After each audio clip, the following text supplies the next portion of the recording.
las aguas australes planean gaviotas blancas, dura piedra enternecida por la sagrada esperanza.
Argentinos, a partir del 2 de abril, nuestra gloriosa bandera flamea sobre las islas del Atlántico Sur y jamás será arriada.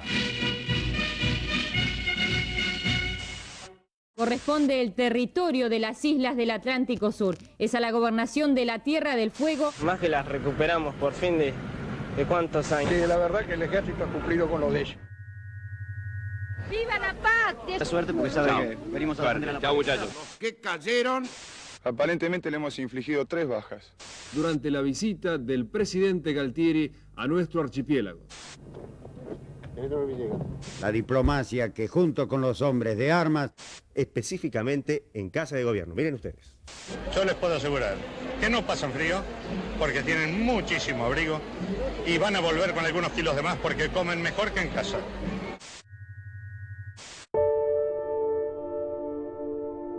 La guerra de Malvinas implicó un dramático giro en la situación política argentina y un cambio sustancial en la lucha de las madres. La trascendencia y gravedad de los hechos, impulsados por la Junta Militar, planteaba un escenario inesperado ya en las primeras horas del 2 de abril de 1982. Para las madres fue muy duro todo el tema Malvinas, muy, pero muy duro desde otro lado, porque todas las que eran maestras y qué sé yo, querían ir a tejer al obelisco ropa para los soldados. Nosotros decíamos, no, nosotros tenemos que apoyar la guerra ni con ropa, tenemos que repudiar la guerra. Y bueno, y se va a hacer un comunicado que no, que sí. Tenía a mi marido enfermo, hice una reunión en el baño del sanatorio, con las madres hicimos ese pequeño comunicado donde decíamos las Malvinas son argentinos desaparecidos también, y sacamos un repudio a la guerra, porque no podíamos aprobar la guerra de ninguna manera. Bueno, nosotras decíamos que es una locura intentar una dictadura sangrienta como esta, intentar una guerra por recuperación de unas islas, nos parecía de una rareza, una estupidez, una cosa propagandística, una cosa de una línea, una cosa de locos. Y lo decíamos. Las Malvinas, ¿qué Malvinas? Las Malvinas son argentinas, los desaparecidos también. La verdad que el significado que tiene esa frase era como pedirle al pueblo que ignoró a los desaparecidos que se diera cuenta que también había desaparecido. Que no solo teníamos que pelear por las Malvinas, sino que acordarse de los desaparecidos. Las Malvinas son argentinos, los desaparecidos también. Sin embargo, ellos nunca habían reivindicado, todavía la gente no venía a las marchas, todavía nos tenía miedo a las madres, todavía no te firmaban una solicitada. Mucha gente decía, ay, lo que han hecho, cómo sacaron eso. Como tuvimos razón. Estamos pasando por un periodo bastante malo. Y que no hay laburo, la gente no tiene un sopa, no toma tazo. ¿Qué le preocupa a usted? El país, señor. ¿Usted no? Apenas 2 días antes del desembarco en las islas, la dictadura encabezada por el general Leopoldo Galtieri se había enfrentado a una masiva movilización obrera. tanto la crisis económica y social como la acción del movimiento de denuncia del terrorismo de Estado permitían vislumbrar los probables límites del régimen. Pero la guerra desplazó brutalmente ese panorama. La historia estaba dando un vuelco inesperado.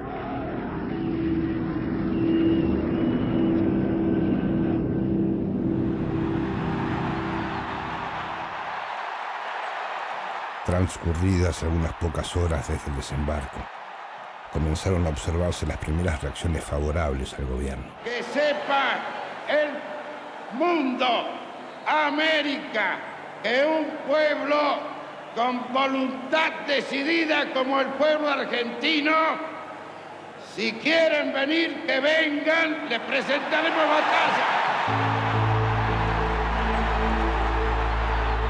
La mayoría de los dirigentes políticos y sociales e incluso personalidades de la cultura, de la ciencia y del deporte se pronunciaban a favor de la guerra. Solo unas pocas voces que los medios desconocían salieron a criticar entonces el paso dado por los militares. Dio mucho dolor ver cómo un día anterior a la convocatoria de Galtieri por la guerra de las Malvinas habían salido justamente los trabajadores a reclamar por sus necesidades, y al otro día sale Galtieri al balcón a avisar de que iba a declararle la guerra a Malvinas, y todo el mundo fue a soñar al asesino. Eso a nosotros nos dolió muchísimo y estuvimos siempre lógicamente en contra de la guerra. Sacaron unos afiches que era la República y una madre apuñalándolo por la espalda a la República. Eso significaba la lucha que estábamos haciendo las madres en contra de las Malvinas. Tuvimos mucha represalia de la gente que iba y nos golpeaba y nos decíamos que éramos anti-argentinas. En fin, tuvimos un grupo más que estaba en contra de las ideas de las madres, ¿no? Today, though, a small group used the occasion to mount a demonstration of their own to express support of Argentine's invasion of the Falklands. But there is little appetite for the violence that might ensue from those who have already suffered. I don't want war. All the mothers don't want war. Para ellos éramos traidoras. Y el único traidor era Galtieri, que los había llevado a la guerra. Pero bueno, no se entendía. Si a las madres no se habían entendido antes, imagínate con lo de la guerra. Cuando toda la población jugaba a la guerra. Yo te digo, a mí me daba vergüenza en el sanatorio que los médicos jugaran en un pizarrón a ver quién tiraba los buques ingleses. Era de locos. Si se están matando los nuestros, ¿cómo ustedes pueden jugar a esto? Claro, se hacía propaganda para que las mujeres tejieran bufandas y juntaran chocolate y regalaran alhajas, no sé, hasta por televisión se hicieron cadenas para hacer entrega de alhajas para ayudar a las de Malvinas. Nosotros estábamos contra todo eso. Nos parecía una propaganda maldita de la dictadura para conseguir el apoyo popular. Allí está la gente que está atendiendo desde las 8:30 de la mañana. Y ahora más que nunca, ahora que otra vez nos estamos defendiendo, su colaboración para el Fondo Patriótico es imprescindible. ¿Y cómo no vamos a estar con el alma con todos ellos, verdad? 19 horas. La cifra llega a 12.007 millones. Tanto ayudaron que poco tiempo después que terminó la guerra se dieron cuenta de que todo había sido inútil porque se habían guardado las donaciones, maltrataron a los soldados. Y vos veías que mataban a los pibes que no tenían para comer, que aparecían los chocolates con las cartitas, ¿viste? Toda esa infamia, ¿no? Que además, una infamia que nadie pagó, que nadie siguió criticando, que se olvidó. Ahora se habla de las Malvinas, la recuperación, a ver si nos podemos juntar con los ingleses para que nos la devuelvan. Pero todo lo que pasaron los pibes, todo lo que hizo la población y todo lo que nos robaron, nadie se acuerda. Desde el Salón Blanco de Casa de Gobierno habla el Teniente General don Leopoldo Fortunato Galtieri. Compatriotas, las armas de la nación han contestado hoy un nuevo acto de guerra de Gran Bretaña en el Atlántico Sur. Han usado y siguen usando en estos momentos el fuego contra nosotros. Y le hemos respondido y responderemos con el fuego, y esa será siempre nuestra respuesta si el enemigo intenta convertir nuevamente en colonia la tierra argentina. En medio de esa situación se produjo uno de los hechos que más impactó a las madres durante la guerra. El 25 de abril, los británicos sitiaron el emplazamiento argentino en las Islas Georgias del Sur. Georgia del Sur, otro cable urgente este de Washington. El canciller argentino Nicanor Costa Méndez dijo hoy que el ataque británico contra su país pone en grave peligro la paz mundial. ¡Queremos noticia! ¡Queremos noticia! ¡Queremos noticia! Casi inmediatamente y sin disparar un solo tiro, el oficial argentino a cargo de la posición se rindió. La noticia impactó en la mayoría de la opinión pública, que esperaba una primera confirmación del potencial de lucha de las Fuerzas Armadas. Pero a las madres les sorprendió mucho más. Al frente de ese comando estaba nada menos que Alfredo Astiz, el mismo que con el nombre de Gustavo Niño se había infiltrado en el movimiento para secuestrar y hacer desaparecer a más de una decena de sus integrantes. Una guerra injusta, atroz, porque ya habían pensado poco tiempo antes de hacer una guerra con Chile también. Ellos querían laureles a toda costa y los inventaban. Por eso te digo que no tienen capacidad intelectual, los militares no son inteligentes. Yo lo que sabía que íbamos a perder. Lo que sabíamos muchas de nosotros que íbamos a perder, porque el poderío de ellos, nosotros encima que teníamos armas recontraviejas, pibes que no estaban preparados para la guerra, pibes que lo traían del calor a un frío de morirse, milicos que de guerra sabían nada. ¿Cómo podés creer que íbamos a ganar? Nosotros, el grupo que no queríamos la guerra, estamos seguros que no la íbamos a ganar. Y que basta de poner gente a morir, ¿para qué? No, eso estábamos convencidas, de que no la ganábamos, ¿no? Que cuando ellos decían que íbamos ganando, peor, más bronca nos daba, porque más decían eso, más la gente aplaudía, más sentían argentino, la bandera, la escarapela, todo, y estaban matando a los pibes como moscas. Solo porque eran patriotas, porque fueron entusiasmados, pero los tuvieron hambrientos, hasta los castigaron terriblemente. Esto tiene que conocerse en profundidad, porque pasó. Estas Malvinas son nuestras, y estos chicos que fueron con la ilusión de que podríamos de alguna forma recuperarlas.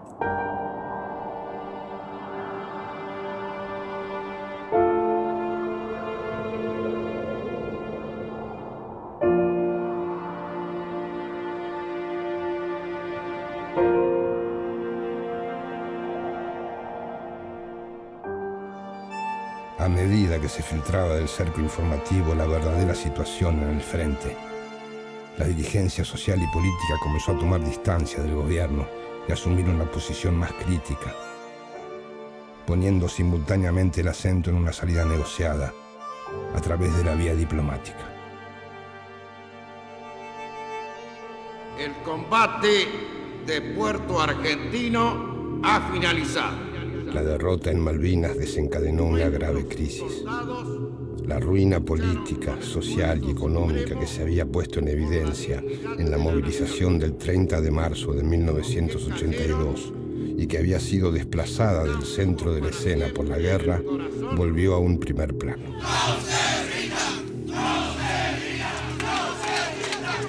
Lo que ha quedado concluido no es el gobierno de Galtieri, sino un sistema de gobierno establecido en 1976 por las Fuerzas Armadas, sostuvo por entonces el diario La Nación.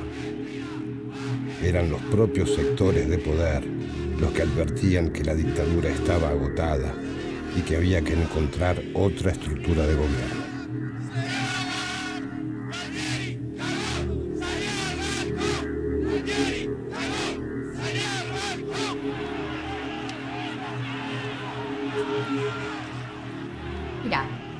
que vamos a hablar claro, todo lo que sube baja.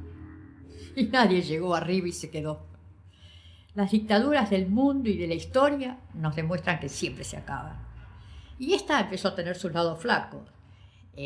Las canalladas que habían hecho, el genocidio que habían cometido, se corrió por el mundo y fue ahuecando situaciones.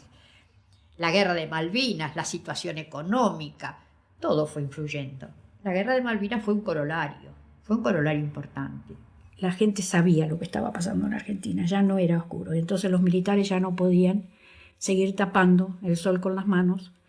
Entonces, antes de que los decidieron hacer una junta y salir. Eran momentos para mí muy difíciles porque se estaba muriendo mi marido.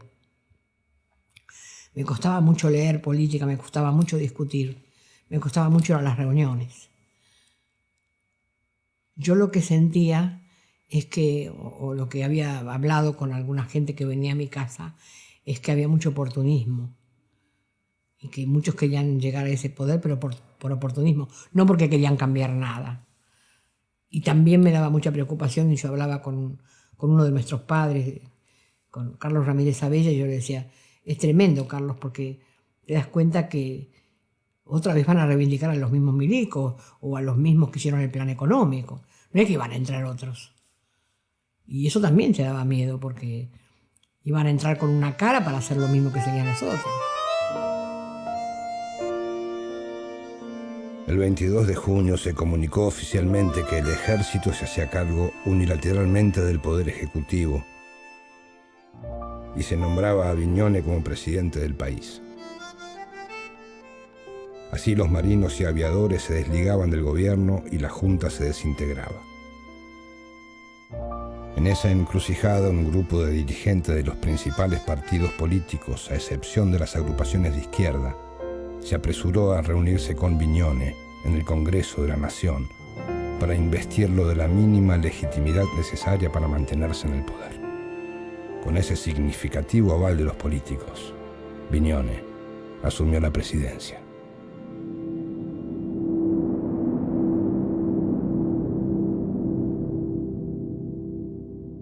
Lógicamente estábamos contentas porque cualquier que viniera a reponer, cualquier presidente que viniese, era siempre superior a esta horrible dictadura. Pero con respecto a nuestro reclamo, no teníamos mucha esperanza de que el próximo gobierno, porque no creíamos que los milicos iban a entregarse mansamente. Pensábamos siempre que detrás de esa entrega de poder había un tratado, un entramado entre el nuevo poder y los militares. No creíamos, la verdad en los políticos no creíamos, pero había que dar un paso adelante. Si ahora iban a gobernar los políticos, había que ir a pedirles explicaciones y decirles qué van a hacer. No podíamos dejarlos ahí, tranquilos. Y empezamos a recorrer los partidos. Pero ahí nosotros ya tomamos una decisión que era empezar a visitar a todos los comités, todas las unidades básicas con una carta. Hicimos una carta muy dura, como esas cartas que siempre supimos hacer las madres, y decidimos ir. No todas, porque algunas no querían. Al primero que fuimos al Comité Radical, al más grande que hay cerca de Entre Ríos. Y fuimos 80 madres, y había una reunión grandísima. Entonces no nos querían dejar entrar. Una vez que se filtró una, nos sentamos todas en la escalera. Ellos estaban arriba. Después de un rato de debate dijimos, bueno, salgamos de la escalera, entremos, porque ¿para qué estamos acá? Así que entramos, le pedimos disculpas y le dijimos que mientras ellos habían estado en la heladera, nosotros habíamos estado peleando. Y que lo que queríamos que leyeran esa carta, que era un pedido de lo que queríamos las madres, que pasara si llegaban a ser gobierno. Las madres se habían convertido en una potente fuerza simbólica. Eso fue rápidamente percibido por los partidos políticos, que empezaron a temer por el costo electoral que tendría desestimar las demandas de justicia. Las madres fuimos a todos los partidos políticos, incluso a la UCD, a reclamarles que no se hicieran cargo de los desaparecidos, que las madres íbamos a seguir exigiendo aparición con vida y que nos informaran qué pasó con los desaparecidos. Porque si ellos no exigían a esta junta militar qué pasaba, dónde estaban, qué habían hecho, qué iba a pasar, ellos no iban a tener poder si no eran los milicos los que decían que había pasado. Pero terminaron todos apoyando la historia de que son dos demonios. Eso terminaron apoyando los partidos políticos, todos. Que hubo violencia y engendró la violencia. Y entonces a nosotros con eso no nos tapaban la boca, porque nosotros decíamos, los delitos que comete un civil deben ser juzgados por la justicia y condenados como corresponde. Pero los delitos que comete un Estado son genocidios y son delitos de lesa humanidad. No hay alternativa.